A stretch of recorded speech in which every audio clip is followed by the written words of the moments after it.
আসসালামু আলাইকুম বন্ধুরা, কেমন আছেন সবাই? আবারও আমার এই ছোট্ট চ্যানেলে সবাইকে স্বাগতম। আমি আবারও একটি নতুন রেসিপি নিয়ে হাজির হয়েছি। আমি আজকে খুবই একটি সিম্পল রান্না করে দেখাবো, পটল ভাজি, তবে একটু আলাদাভাবে, কিন্তু খুবই টেস্টি। চলুন, আমি এখানে 14টার মতো পটল নিয়েছি, আর পটলগুলো আমি ছিলিনি, না ছিলে এপিট ওপিট আমি এভাবে কেটে নিয়েছি, ভালোভাবে ধুয়ে পরিষ্কার করে নিয়েছি।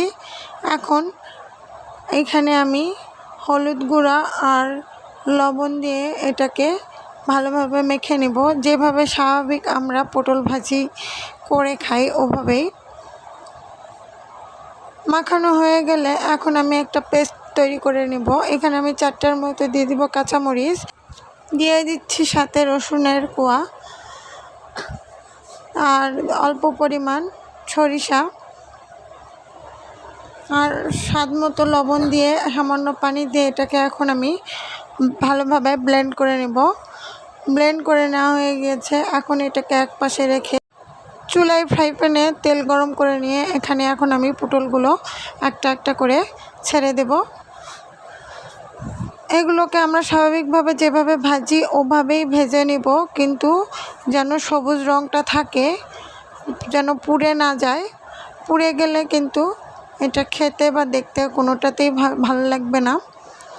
এখন এপিট হয়ে গেলে সবগুলোকে উল্টে পাল্টে দিব, যাতে এপিট ওপিট দুপিটি খুব ভালোভাবে সিদ্ধ হয়ে যায়। আর সবুজ রঙটা অবশ্যই থাকে, তাতে দেখতেও অনেকটা ভালো লাগবে।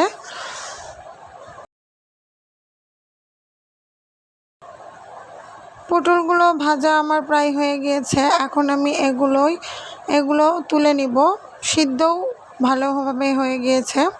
এখন আমি একটা ছাঁকনি দিয়ে এগুলোকে আমি তুলে নিচ্ছি। এখন এখানে হাফ কাপের মতো আমি ওই তেলেই দিয়ে দিব পেঁয়াজ কুচি। পেঁয়াজ কুচিগুলো খুব ভালোভাবে ভেজে নেব না, সামান্য নরম করে নিব। লবণ দিয়ে একটু ভালোভাবে 2-3 মিনিটের মতো ভেজে নেব।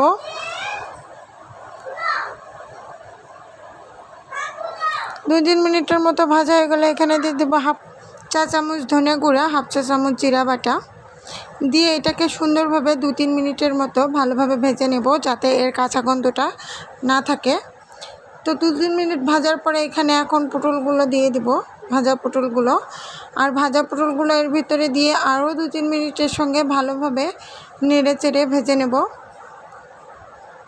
এখন এখানে আমি বেটে রাখা সরিষার পেস্টটা দিয়ে দেব। আমি এখানে 4 টেবিল চামচের মতো পেস্ট দিয়েছি।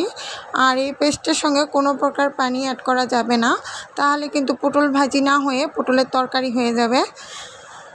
তো বন্ধুরা, আমার এই রেসিপিটি যদি আপনাদের ভালো লাগে অবশ্যই আমার চ্যানেলটি সাবস্ক্রাইব করার অনুরোধ রইল। আর যারা সাবস্ক্রাইব করেছেন তাদেরকে অসংখ্য ধন্যবাদ। আর কমেন্টে জানাবেন কে কে আপনারা খোসাসহ পটল ভাজা খেতে পছন্দ করেন।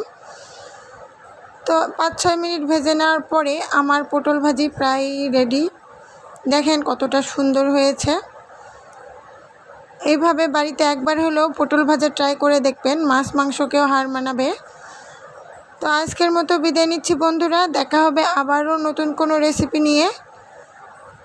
তো সবাই ভালো থাকবেন, সুস্থ থাকবেন। আল্লাহ হাফেজ।